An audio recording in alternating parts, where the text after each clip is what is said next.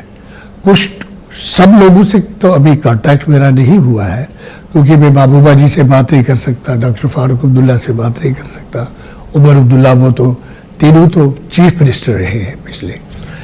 ہاں جن لوگوں کے بارے میں جو بند ہے یا بند نہیں ہے کھلے, جن لوگوں کے بارے میں یہ ہے کہ انہوں نے رشوت کی ہے یا دیش دروہی رہے ہیں ان پہ مقدمہ چلا گیا.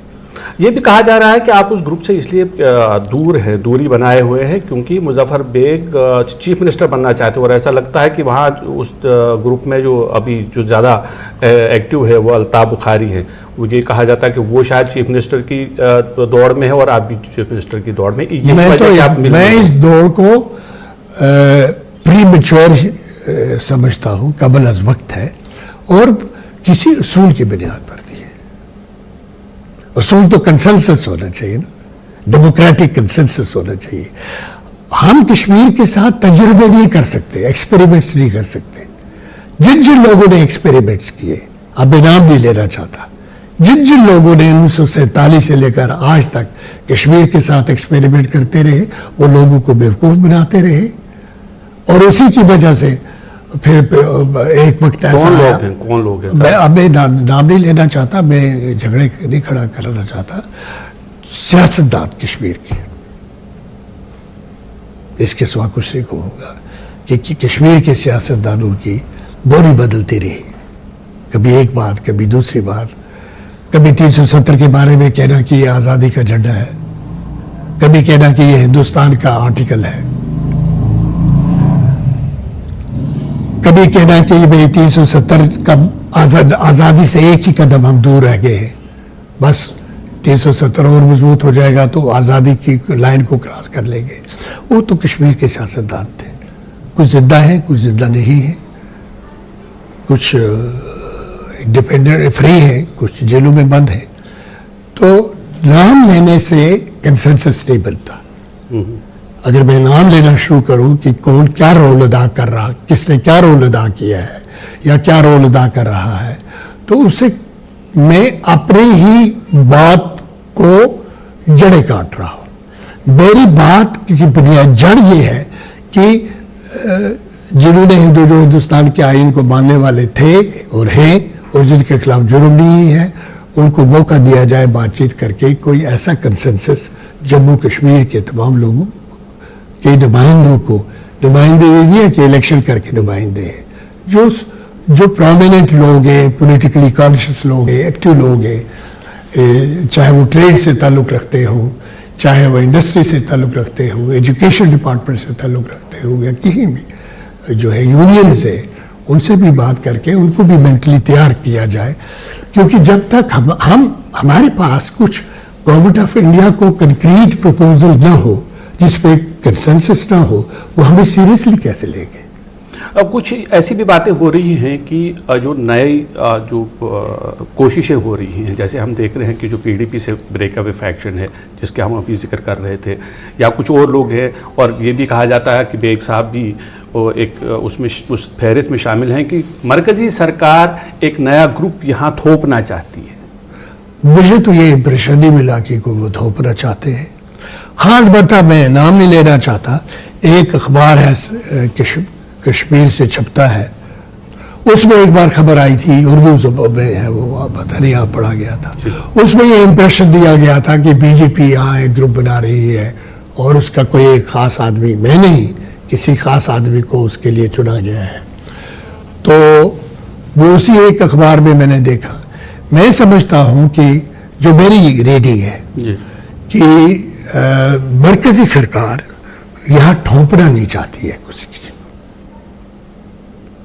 وہ چاہتے ہیں کہ یہاں کی جنون کوئی جن کی سوچ ٹھوس ہو, حقیقت پسندانہ ہو, اور ان لوگوں کو موقع ملے سیاست میں آنے کا اور ان لوگوں کی حکومت بنے, ان سے بات چیت کے لیے پھر تب ان کے دروازے کھلیں گے. بیگ صاحب ایک اور سوال، آج کل ہم نے دیکھا کہ CAA پر کئی جگہ پہ کچھ پروٹیسٹ ہو رہے ہیں. یہ کہا جاتا ہے اپوزیشن کی طرف سے یہ کہا جا رہا ہے کہ یہ مسلمانوں کے خلاف ہے. آپ قانون کے ماہر ہیں اور کانسٹیٹیوشن پر بھی آپ کی گہری نظر ہے. سرکار بار بار یہ کہتی ہے کہ یہ کسی کے خلاف نہیں ہے، یہ کسی کو ہٹانا نہیں ہے، بلکہ لوگوں کو حقوق دینے والی بات ہے. آپ کیسے دیکھتے ہیں ان پروٹیسٹ کو، اور آپ کو کیا لگتا ہے کہ کیا CAA مسلمانوں کے خلاف ہے؟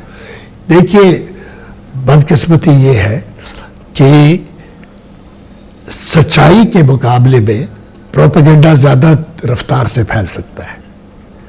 یہ ہٹلر نے کہا تھا. مین کامف اس نے جو کتاب لکھی تھی اس کا جسٹ یہی تھا کہ سچائی کچھ بھی ہو، اگر آپ پروپیگنڈا، آپ مشینری آپ کے ہاتھ میں ہو تو سچائی کو لوگ بھول جاتے ہیں اور پروپیگنڈا کو پکڑ لیتے ہیں. جہاں تک اس کے دو پہلو ہیں، دو پہلو جوڑ دیے گئے. نارتھ ایسٹ سے جو تعلق رکھتا تھا یعنی اس کو جوڑ دیا گیا ایک دوسرے سے کہ دیکھیں سٹیزن کون ہے یا ہم کس کو ایک پولیٹیکل ریفیوج دے سکتے ہیں. یہ دو الگ الگ پہلو ہیں. ایک قانونی پہلو ہے، دوسرا سیاسی پہلو ہے. لوگوں نے سیاسی پہلو لے لیا کہ اگر پاکستان سے، بنگلہ دیش سے، افغانستان سے کہ کسی ہندو، سکھ، عیسائی، جین، بدھسٹ پر مذہبی اختلاف کی وجہ سے سختی کی جائے، پرسیکیوشن کی جائے، تو ہندوستان کے دروازے ان کے لیے کھلے ہیں. اب اس میں پولیٹیکل ایک پہلو نکل سکتا ہے، اس میں گنجائش ہے. تبھی تو لوگوں نے اس کا فائدہ اٹھایا. کئی لوگوں نے، انہوں نے کہا کہ اور بھی تو ممالک ہیں جہاں مسلمانوں پہ سختی ہوتی ہے، میانمار ہے، دوسری جگہ ہے. تو اس قانون میں انہوں نے کہا کہ یہ مذہب کی بنیاد پہ بن گیا. جو لوگوں تک پیغام پہنچا، اس میں میڈیا میں بھی کئی لوگوں نے اسٹڈی کیے بغیر ایسی ڈیبیٹس شروع ہو گئی کہ یہ شہریت کا مسئلہ نہیں رہا، یہ مذہب کا مسئلہ بن گیا. یہ قانون کا مسئلہ نہیں رہا، یہ تعصب کا اور پریجوڈس کا مسئلہ بن گیا. تو کئی لوگوں نے اگر بجائے اس کے یہ کہتے کہ بھئی آپ اس میں تھوڑی ترمیم کر لیجئے، تو اس کا ایک کٹ آف ڈیٹ ہے. یہ نہیں ہے کہ یہ اوپن ڈیٹ ہے فیوچر کے لیے بھی. وہ اسائلم ہوتا ہے، وہ ہر ایک دنیا، اس اسائلم کا جو پروٹوکول ہے وہ ساری دنیا کے ممالک مانتے ہیں کہ اگر کسی بھی ملک میں کسی پہ ظلم ہو رہا ہو تو وہ دوسرے ملک پہ اسائلم لے سکتا ہے. اسائلم کو، سٹیزن شپ کو، وہ نیومریکل یہ جو ہے نیومریکل سروے جو ہے نارتھ ایسٹ اسٹیٹس کو، تینوں ایشو کو ملا کے جو لوگوں کے پاس جو پیغام پہنچ گیا وہ یہ ہے کہ مسلمانوں کو سنگل آؤٹ کیا گیا، مذہب کی بنیاد پر کیا گیا. تو میں یہ سمجھتا ہوں کہ اس میں پولیٹیشنز کے علاوہ میڈیا کی بہت زیادہ رسپانسبلٹی ہے، اور جو انٹلیکچوئلس ہیں ان کی بہت زیادہ رسپانسبلٹی ہے کہ وہ لوگوں کو سمجھائیں گے ان تین ایشوز کو مت جوڑیے، یہ الگ الگ ایشوز ہیں. اور ابھی تک رولز بھی نہیں بنے ہیں، نوٹیفیکیشن ایشو نہیں ہوئی ہے. ہوم منسٹر نے کہا ہے ہم اس کے بعد رولز بنائیں گے. ہو سکتا ہے ان رولز میں جو خدشات ہیں لوگوں کے وہ دور ہو جائیں، لیکن ایک حقیقت ہے کہ جو اصلی ایشوز ہیں ہمارے دیش کے اس وقت، جو اکانومی کے ہیں یا امپلائمنٹ کے ہیں، جس پر ہمارا فوکس ہونا چاہیے تھا. اکانومی کے لحاظ سے ہم بہت ترقی کر رہے تھے اور اچانک زبردست ڈاؤن فال ہو رہا ہے. تو ریئل ایشوز پر اب توجہ نہ حکومت کی نہ بیوروکریسی کی اس طرح سے ہو سکتی ہے جس طرح ہونی چاہیے، اور ہم ایک دوسرے مسئلوں میں پھنس گئے ہیں. یہ ہماری بدقسمتی ہے. آپ نے میرے سوال کا ڈائریکٹ جواب نہیں دیا. کیا CAA مسلمانوں کے خلاف ہے یا نہیں؟ لوگوں میں تو یہ بات پھیل گئی ہے. میں نے آپ کو بتا دیا کہ اس کے 3 حصے ہیں، اور اس کو ایک چیز کی کمی ہے ایک چیز کی کمی ہے کہ میانمار یا دوسری کئی جگہ ہیں جہاں مسلمانوں میں پرسیکیوشن ہے، ان کو بھی اس میں داخل کیا جائے تو میں سمجھوں گا کہ وہ جو مسلمانوں کے خدشات ہیں وہ دور ہو جائیں گے۔ بیگ صاحب ایک آخری سوال، ابھی ریسنٹلی 26 جنوری کے موقع پر آپ کو پدم بھوشن ایوارڈ سے نوازا گیا، اعلان کیا گیا کہ بیگ صاحب کو یہ ایوارڈ دیا جائے گا، اس ایوارڈ کو آپ کیسے دیکھتے ہیں اور کتنی بڑی کامیابی ہے آپ کے لیے؟ دیکھیے، میں نے اسی دن میڈیا کو کہا کہ آپ یقین کریں یا نہ کریں وہ الگ بات ہے، سننے والے یقین کریں یا نہ کریں، میں پری آکیپائیڈ ہوں کہ جموں کشمیر کے میں جو حالات ہیں ان کو کیسے سدھارا جائے۔ میں منٹلی اس چیز کے ساتھ پری آکیپائیڈ ہوں۔ میری بیوی کو ٹی وی والوں نے ٹیلی فون کر کے انفارم کیا اور اس نے مجھے انفارم کیا اور میرے چہرے پہ کوئی فرق نہیں آیا۔ یہ ہے ایک پہلو، کیونکہ میں مینٹلی کی اور ہوں، پری آکیپائیڈ ہوں۔ پرسنل ایلیویشن یا ڈی ویلیویشن کے بارے میں میں پریشان نہیں ہوں، اسٹیٹ کی ڈی ویلیویشن کے بارے میں پریشان ہوں۔ دوسری بات جو میں نے 26 جنوری کو کی کہ میں سمجھتا ہوں کہ یہ جو ایوارڈ ہے یہ سمبولک ہے، یہ مظفر بیگ کو ملا لیکن یہ جموں کشمیر کے لوگوں کے لیے ہے۔ بیگ صاحب، نیوز 18 سے بات کرنے کے لیے آپ کا بہت بہت شکریہ۔ Thank you, thank you, thank you.